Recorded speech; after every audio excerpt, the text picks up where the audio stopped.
Okay, if you looked at the conference program, what it says about this session is that if we're to embed research and measurement in everything that's public relations, how would we do that, or what do we need to do? And so this session is really intended to answer that question. It's really intended to carve out an agenda for this industry, for all of us, the associations we belong to, the agencies we work in or with our clients, as to what do we want to accomplish in the field of public relations evaluation, research, and measurement between now and the year 2020.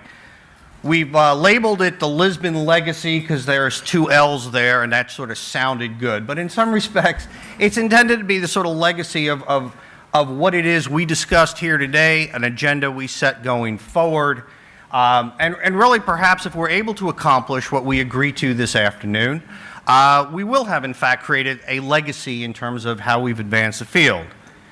Now, you could join the conversation, or you could see this Barcelona slide.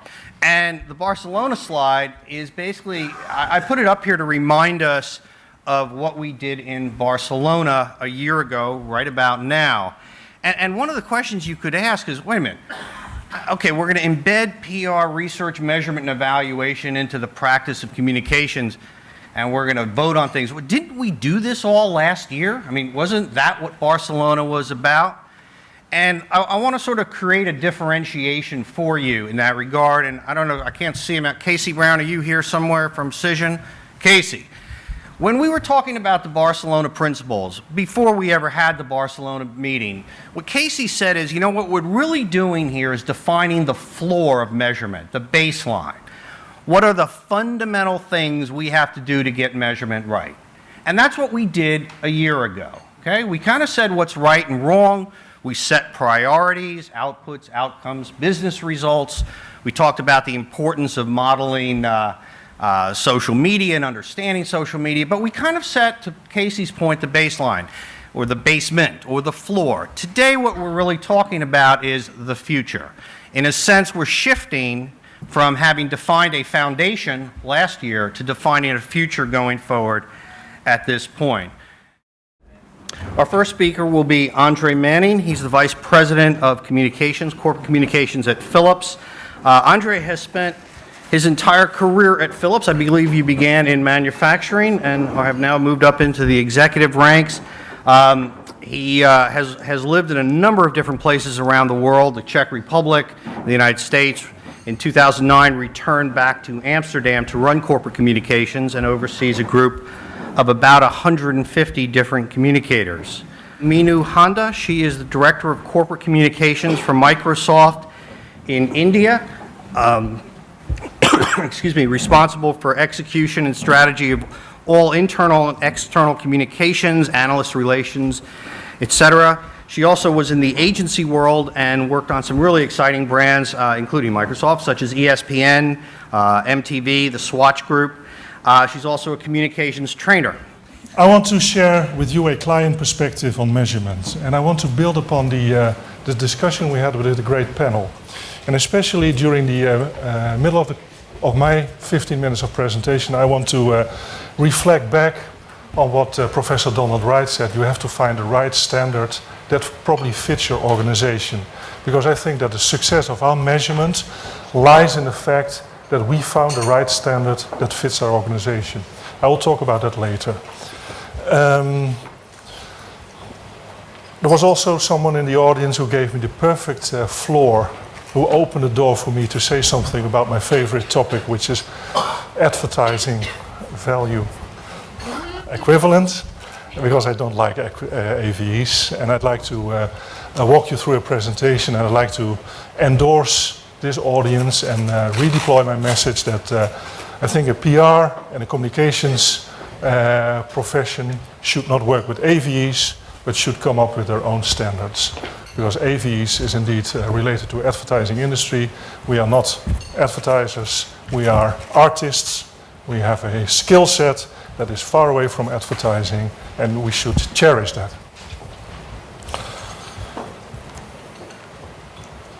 As David said, I represent a company that is active in more than 100 countries around the world. We only have 115,000 employees and we have 150 communicators around the world. We started with measurement, actually media measurement, real media measurement instead of monitoring only 1.5 years ago. Because we did quite some monitoring until 2010.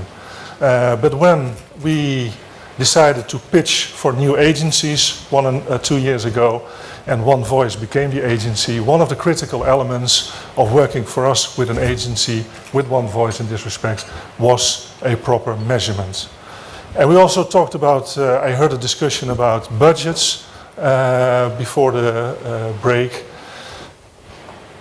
Budgets also have been an item, a critical item for us, because nobody wanted to invest in measurement.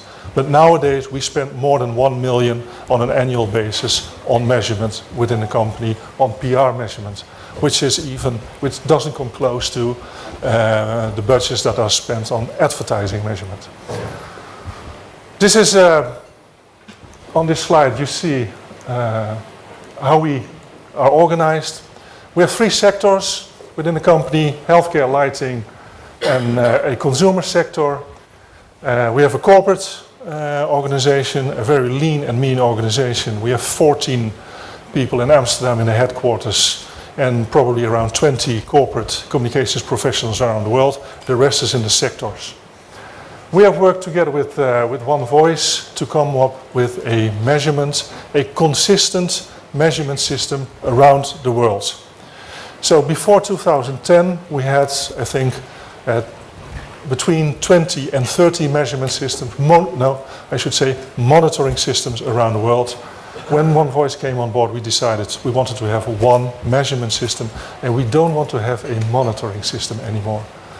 Monitoring clips or stacking clips, I think, belongs to the past. I think we all remember these big piles of clips. Nobody ever does anything with it apart from putting them in your drawer and never use them again. It's a waste of paper, and I think it's also a waste of energy. This is our measurement philosophy, where we go from outputs to the actual business results. And I think that is the language that we as communicators and you as research companies or PR professionals or measurement companies can support us with. Because we have to find the language that resonates well with our internal customers. My internal customer is my CEO, it's my CFO. I need to speak his language. My people in the markets deal with their business partners in the markets. My colleagues in the sectors, they deal with their executive partners in the sectors. And they have to speak their language. That means that they have to develop themselves and evolve from output-driven via outcome to what is actually the added value of communications to the business results. So part of that is also, and I think that was also part of the discussion, the panel discussion, measurements should not only take place after a campaign. We do 24 hours a day measurement. We have an online system in place that is accessible for all my 150 communicators around the world. Every minute of the day they can access my measurement system. And they can talk with their business partner not only about the current results of previous campaigns. Now for me it's even more important that they can talk with their business partners on how to adjust and how to improve based on the current results and change your communications campaigns or your communications or PR activities for upcoming activities to support the business in the right way. And that is a challenge, I have to be honest, because it doesn't always take place yet, but that is the necessary thing that my colleagues, my communications professionals need to do to make sure that they prove added value.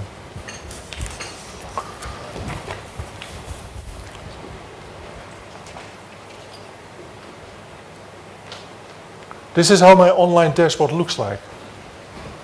And this is an online dashboard. It's focused on media. that is accessible 24 hours a day,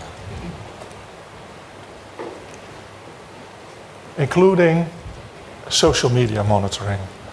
And David asked me, and Barry asked me also, from a client perspective, what are your challenges for the so-called measurement agenda for 2020?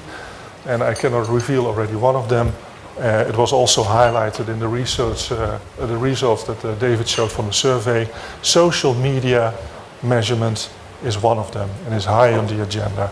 We do it, we monitor it, but we still struggle with what it actually means, what the social media activities, discussions that are taking place, what does it actually mean from a business perspective. How do we translate this into our overall measurement system across the company? And this is how it looked like.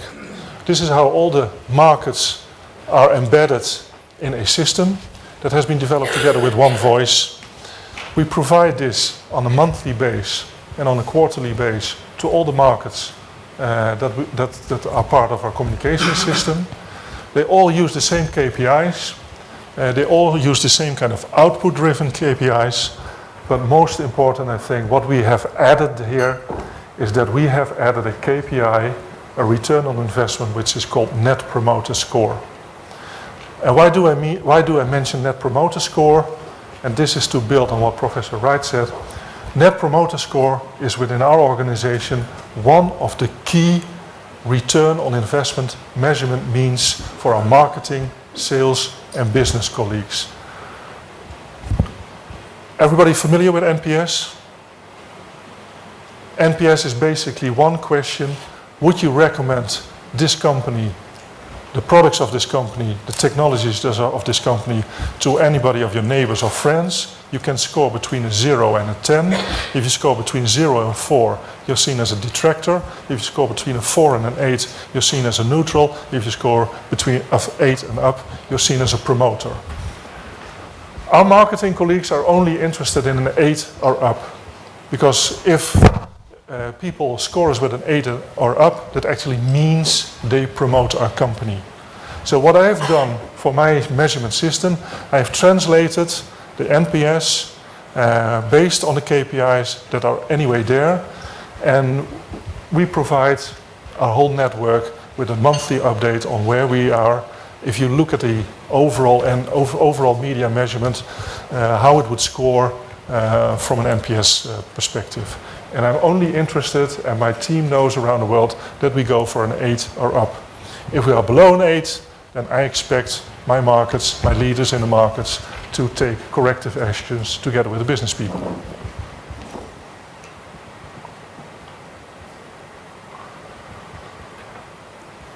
Is the NPS the Holy Grail? No, it's not the Holy Grail, because if you relate it to your communications efforts, and I've on this slide is a comparison between Philips and two of our competitors in one of the product areas related in the consumer electronics industry. Here we have the actual NPS score from a marketing perspective. So this is not a communications perspective. You see that we lag behind two of the competitors. For me then, it's most important, what is the actual impact of our communications efforts, our communications activities, our adjustments, our changes on the overall NPS score of our product divisions. And I think that is probably the second challenge that I would put on the agenda, the 2020 agenda on measurement.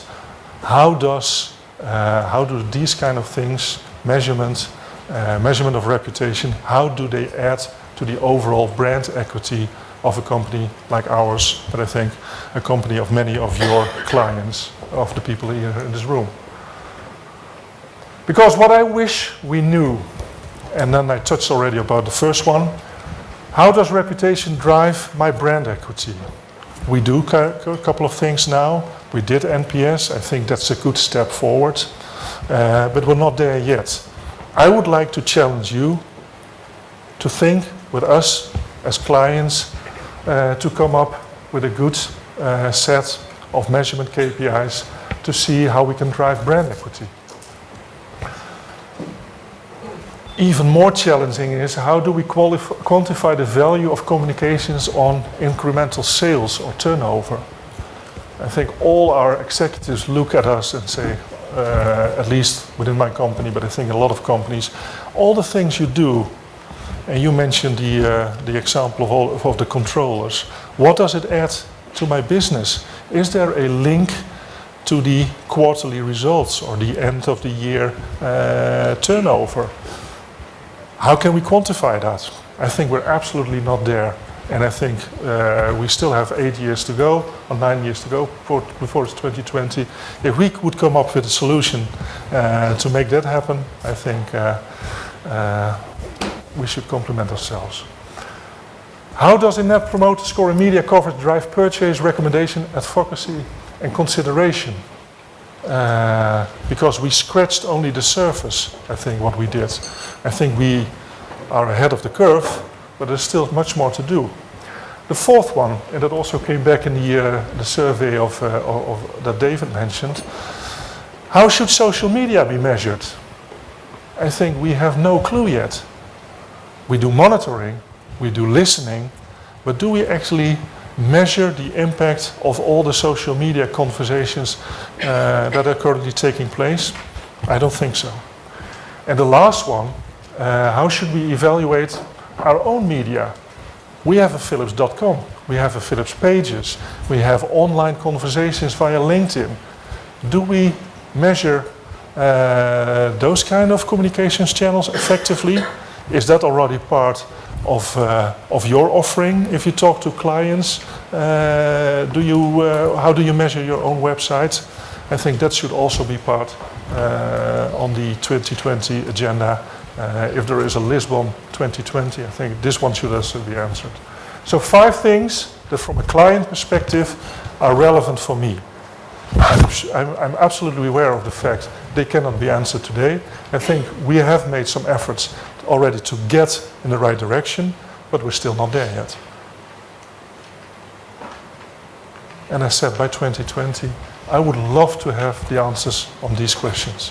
First, I want to thank David and Barry for having me here, and Asim for thinking of me when the opportunity came up.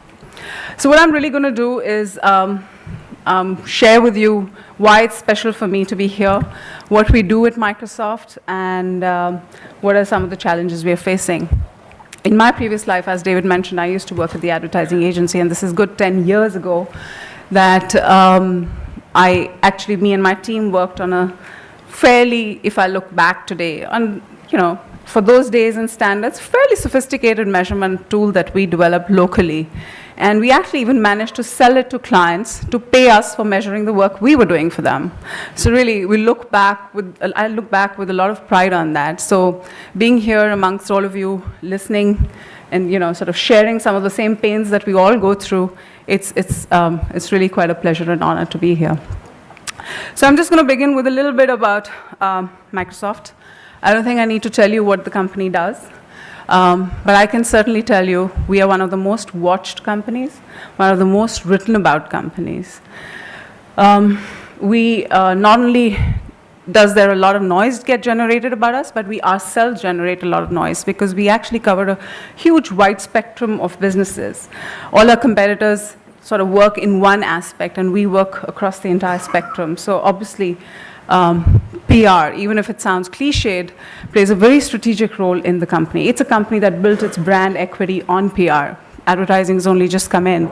So you can imagine the kind of importance PR has within the company. And as a result, and it's not just at the corporate level, but at every area level, PR has a seat on the leadership table. We all part of the leadership team and actually make very strategic, important business decisions. What it also means is that there's a huge amount of accountability that rests on our shoulders. So, we can't just get away by saying, oh, I built good equity for the company. We've got to show it on a day-to-day basis. Microsoft also as a company really operates across the B2B space. It operates in the B2C space. It also operates in the B2G space. So you can imagine the kind of and the span of communication work that we do again, like on a day-to-day basis, on a minute-to-minute basis. So as a result, I can't be like a ship on the sea, which doesn't the captain doesn't check his compass for, let's say, 3 days. And 3 days later, he looks and he says, he's off course. So really for us, measurement is about doing it literally on a day-to-day basis, making sure that everything that we started out to do at the beginning of the year is something that we are following as we go along. So it's really about charting our own course. That's at one end. The other end is how communications have evolved, how the new economy, which is all about the digital economy, what impact is that having on us? At the end of the day, today, at the click of a button, you have huge amounts of information and data available. And Microsoft has got to be one of the most data-driven companies that I know. So if any of you have been to India, have any of you been? Have you been to Rajasthan? You've been to the museums where you'll probably find a little grain of rice, and they say they've got the entire Quran inscribed on it, or even the Ramayana and the Mahabharata. I used to be baffled. Did I actually came to Microsoft? And then I realized, my God, data sheets can be in all, spreadsheets can be all shapes, sizes, colors, and nothing can be read by the naked eye. So I actually keep recommending to our HR that as part of the new employee kit, you should hand out magnifying glasses, because that's the only way you can read those data sheets. It's impossible, and I've weakened my eyesight thanks to that. I should really be looking for some compensation beyond my salary. But really, it's extremely data-driven, and it's data, being an IT company, you can imagine, we have the most sophisticated technology tools to generate that data on a day-to-day basis. And if we as PR professionals believe we are as important as any of the other business decision makers, we are as aligned to the business and delivering on business results, we have to be able to actually provide that same kind of insights on our work and the work that we are doing. The same time, the fact that data is available at the click of a button, and in this digital age, one news breaks in one corner of the world, but it has an impact everywhere across the world. That too puts a certain amount of pressure on us, because we are making news everywhere, and every news impacts something else somewhere. So as a result, we are watching everything on a day-to-day, minute-to-minute basis. So just sitting in context for what sort of shaped what the measurement system we are working on internally. At the backdrop of whatever I've talked about, what came about was something called PRIME. That's really our qualitative and quantitative measurement system. I'm just going to quickly share with you what the charts usually, like I told you, data sheets. I wasn't lying. Essentially, it's a qualitative and quantitative scoring system that we've developed for every single activity that we may do. It's not just campaigns, but actually every single media clip that we generate, we can put a rating to it. And the rating is developed across messages. I can actually slice and dice the data as per messages, as per my image agendas, as per my audiences, as per the tone and advocacy that is coming out in each of those clips or those campaigns. So it's highly sophisticated and fairly detailed. What it really enables me to do is beyond just being able to sort of keep track, it also improves my engagement, stakeholder engagement dramatically. Now imagine two scenarios. First scenario, David walks into my room and says, hey Meenu, I need to do more PR for my business. My competitors in the news every day, I went and met this client and he talked about how he's been reading about this guy. We've got to do something. As against the scenario where I go to David's room and I say, hey David, this is an analysis of the last 3 months of the work that we've done on your business. And you know what? I find that the call to action and all of the work that we are doing is not strong enough. We are not reaching X, Y, Z audience. How do we make that happen? What do we need to do to change that? So that's really the advantage that I have with this scorecard. As CEO of the company or a business owner of the division where we do PR, who we do PR for, they actually have this as a very good health indicator. So it's really something that on a week-to-week basis, in fact, a lot of my colleagues around the world, I don't do this yet. We do it on a monthly basis, but my colleagues actually in certain countries where there's a crisis, for example, in Korea currently, they do it on a week-to-week basis, and they try and understand, what is it they need to work and focus on? What are the shape that they need to take or move the ship in, which direction today, as against what they did yesterday. So you're able to adapt and move that fast and that quickly, in line pretty much with the digital age that we are in. So really, it's something that has helped the PR team work very effectively. I'm very quickly going to now move on to what's coming up ahead for us. I don't think this is unusual. I think I will say it for the first time. Like my colleagues said before, social media it's a huge ocean of opinions, conversations, communities. And we really don't know how to measure. Yes, we're all listening. We all understand the engagement that needs to happen. But what is the impact that we're having on influencing them or converting them into our end customers, end endorsers? We don't know today. As a company, we're currently working. Prime is something which was developed internally. So we're looking at our research partners again to work with us and come up with something called the social prime. We hope to have it very soon, but it still is a little bit of a challenge and something that we're really focused on. Moving ahead, what's really still a struggle is what is the North Star? I mean, this is what works for us. It's unique to us. But if I try and use this as a comparative for a competitor, I don't have it. So how am I doing vis-a-vis my competitors? I don't know today. Right? So there isn't a common standard, and that's something which we all as an industry need to work towards. How do outputs and outcomes connect? So in cases where a campaign is largely PR-led or earned media-led, it's very easy to determine the impact that we've had.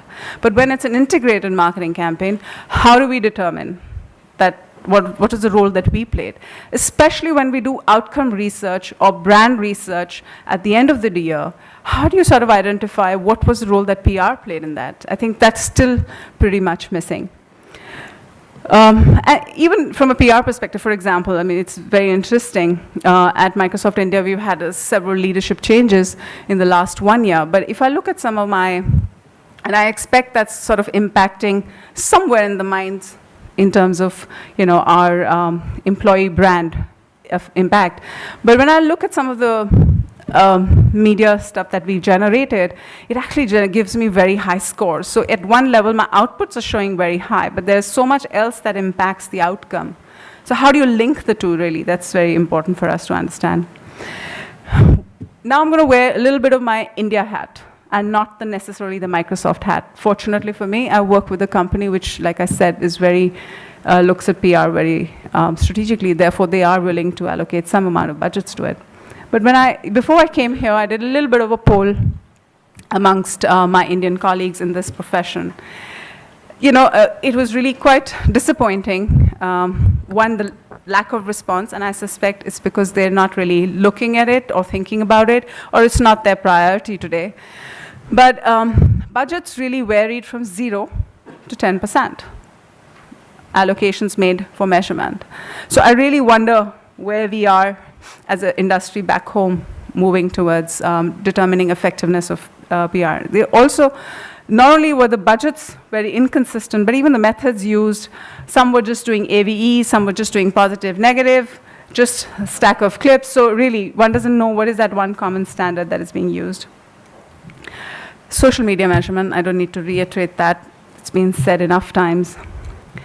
Then broadcast measurement. I mean, we've done a lot of work in the area of print, but how do we sort of make sure that the same parameters and the same brand attributes that you're using for print can also have, while they will have to be different, but how do we make sure that we are talking the same language and bring them under one umbrella? So it's really important that we as an industry focus on all of that. That's it.